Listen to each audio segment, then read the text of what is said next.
Hello friends, welcome to today's Samayal. இன்னைக்கு நம்ம today சமையல்ல அரிசி மாவை பயன்படுத்தாம கோதுமை மாவை பயன்படுத்தி ஒரு இன்ஸ்டன்ட் கோதுமை முறுக்கு எப்படி செய்யலாம்னு தான் பார்க்க போறோம்.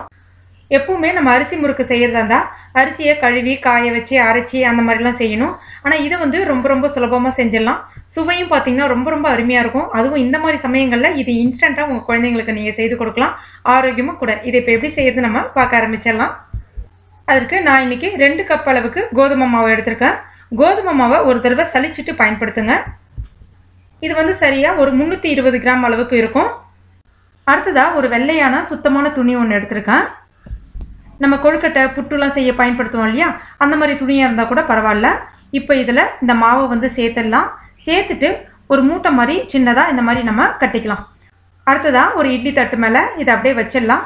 எப்பயும் போல இட்லியை வைக்கிற மாதிரி தான் கொஞ்சமா தண்ணி வச்சிருக்கேன். இந்த தட்டை அதில் வச்சிடலாம், மூடி வச்சிடலாம். சரியா ஒரு 15 நிமிஷம் மீடியம் ஃப்ளேம்ல வேகட்டும்.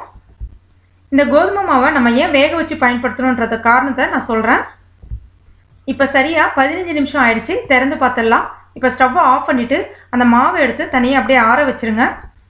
இப்ப நல்லா ஆறிடுச்சு. இது நம்ம திறந்து பார்த்துடலாம். இப்ப பாருங்க, இந்த மாதிரி தான் நல்லா கெட்டியா இருக்கும். கையால ஒரு தடவை இந்த மாதிரி உடச்சி விட்டுக்குங்க.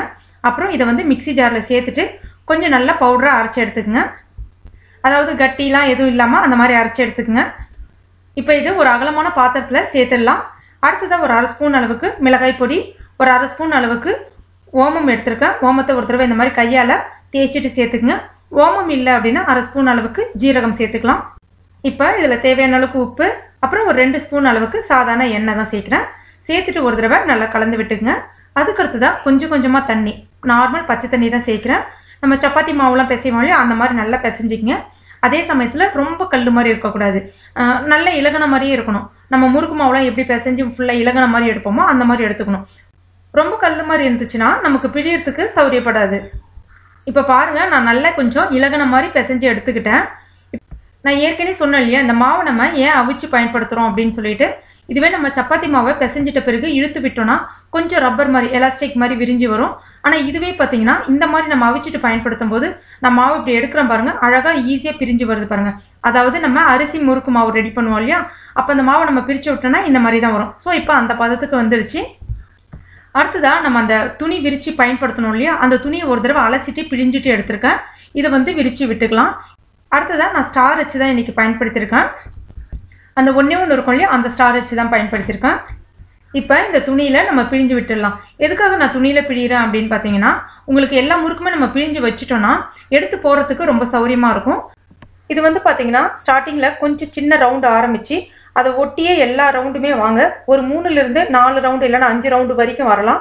வந்துட்டு அதுக்கப்புறம் முடிச்சுட்டு இந்த கார்னரை ஒட்டி விட்டுருங்க. அதுக்கப்புறம் உள்பக்கமும் ஒரு தடவை ஒட்டி விட்டுருங்க. உங்ககிட்ட வாழை இலை இருந்தா கூட அந்த வாழை இலையில நீங்க விரிச்சிட்டு கூட இந்த மாதிரி நீங்க பண்ணிக்கலாம். இப்ப இந்த மாதிரி தான் துணியை லைட்டா இந்த மாதிரி தூக்கி விட்டு எடுத்தீங்கன்னா கையில சௌரியமா வந்துடும். அப்புறம் முறுக்குக்கு எப்பயுமே எண்ணெய் பாத்தீங்கன்னா மிதமான சூட்ல இருக்கணும். ஸ்டவ்வும் மீடியம் ஃப்ளேம்ல வச்சு செய்யணும். இல்லைன்னு பாத்தீங்கன்னா போட்ட உடனே சட்டுன்னு கருகுன மாதிரி ஆயிடும். உள்ள மாவு வேகாம இருக்கும். இப்ப ஒண்ணா நம்ம போட்டுடலாம். ஸ்டவ் மீடியம் ஃப்ளேம்ல தான் இருக்கு. மிதமான தீயில வச்சு வெந்ததுன்னா நல்ல மொறு சுவையா இருக்கும். பார்க்கறதுக்கும் நல்ல கலர்ஃபுல்லாவும் இருக்கும்.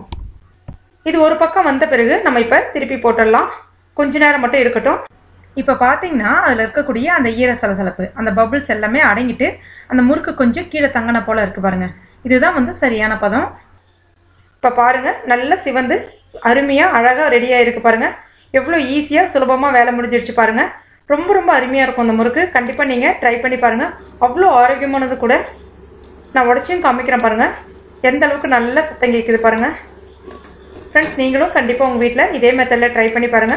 ரொம்ப அருமையா இருக்கும். ட்ரை பண்ணிட்டு மறக்காம என்ன கமெண்ட் பண்ணுங்க. இந்த வீடியோ உங்களுக்கு பிடிச்சிருக்கும் நம்புறேன். பிடிச்சிருச்சுன்னா லைக் பண்ணுங்க. உங்க நண்பர்கள் மற்றும் ஃபேமிலி மெம்பர்ஸ் கூட மறக்காம ஷேர் பண்ணிங்க. மேலும் இது போன்ற டேஸ்டி ரெசிபிகளுக்கு நம்ம டுடே சமையல் இது வரைக்கும் நீங்க சப்ஸ்கிரைப் பண்ணாத நண்பர்களா இருந்தீங்கன்னா உடனே சப்ஸ்கிரைப் பண்ணீங்க. கூடவே மறக்காம அந்த பெல் நோட்டிஃபிகேஷன் சிம்பிளையும் பிரஸ் பண்ணீங்க. தேங்க்யூ.